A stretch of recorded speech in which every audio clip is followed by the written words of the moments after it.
2019 সালের 1 November Dhaka residential model school and college মাঠে চলছিল প্রথম আলো পত্রিকার সাময়িকী কিশোর আলোর বর্ষপূর্তি অনুষ্ঠান।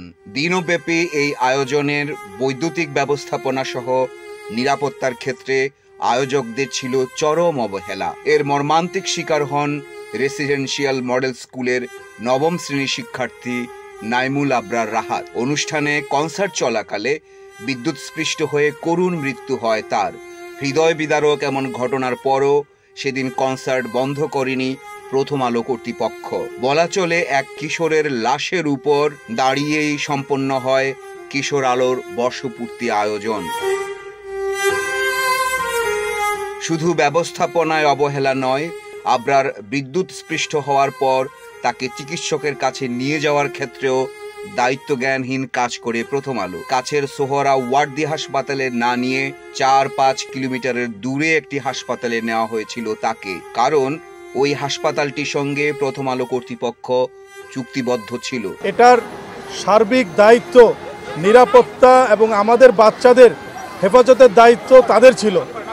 তারা বলেছে যে 3 স্তর বিশিষ্ট নিরাপত্তা ব্যবস্থা, বাট আমরা দেখেছি যে ওখানে অনেক অবহেলা ছিল এবং এই অবহেলার কারণে তরিতাহত হয়ে আমাদের কোমল শিশু নাইমুল আবরার রাহাত সে অকালে ঝরে গেছে, আমাদের ছেড়ে চলে গেছে। কাউকে না জানিয়ে কাছের কোনো হাসপাতালে না পাঠিয়ে সরাসরি পাঠিয়ে দিয়েছে এমন এক জায়গায় যেটা তাদের সাথে সম্পৃক্ত। ওই ঘটনার পর কেটে গেছে 5 বছর। অবহেলায় সন্তানের মৃত্যুর এখনো বিচার পায়নি নাইমুল আবরার পরিবার। অবহেলাজনিত মৃত্যুর অভিযোগে 2019 সালের 6 নভেম্বর দৈনিক প্রথম আলোর সম্পাদক এবং কিশোর আলোর প্রকাশক মতিউর রহমান সহ 6 জনের বিরুদ্ধে মামলা করেছিলেন আবরারের বাবা মুজিবুর রহমান। পুলিশের তদন্তে অপরাধ প্রমাণিত হলেও আওয়ামী লীগ সরকারের আমলে বিচার হয়নি এই মামলার। উল্টো প্রথম আলো সম্পাদককে মামলা থেকে বাঁচানোর সব বন্দোবস্ত করা হয়। একটা অধ্যুষিত হয়েছে, সেখানে আমার ছেলে মারা গেছে অবহেলাজনিত কারণে মারা গেছে। যদি এই সুষ্ঠু বিচার হয়, আমি মনে করবো রেসিডেন্সিয়াল স্কুল অ্যান্ড কলেজে উপকৃত হবে। ভবিষ্যতে এই ধরনের ঘটনা হবে না। আমার মতো আর কোনো বাবাকে এইভাবে তার ব্যথায় ব্যথিত হতে হবে না।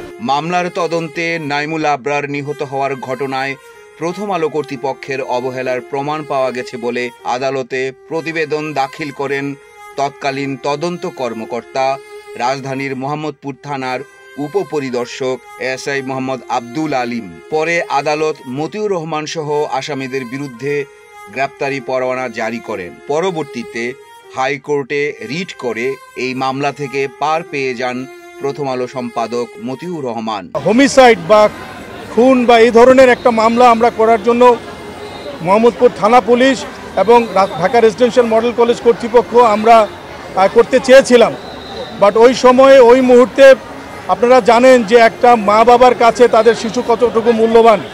তো তারা যখন লিখিত মুচলেখা দিয়ে পুলিশকে অনুরোধ করে, তখন আসলে তাদের উপরে কোনো প্রেশার ক্রিয়েট করে মামলা দায়ের করার মতো মানসিকতা তখন আমাদের ছিল না। সুষ্ঠু বিচারের জন্য যদি প্রয়োজন হয় সেই মামলাটিকে কালপেবল হোমিসাইড বা খুনের মামলা হিসেবেও পরিবর্তন করা যদি প্রয়োজন হয় তাহলে পুলিশ সেটা করতে পারে। পরে রেসিডেন্সিয়াল মডেল কলেজের অধ্যক্ষ এবং আবরারের বাবা বাদী হয়ে 100 কোটি টাকা ক্ষতিপূরণের মামলা দায়ের করেন।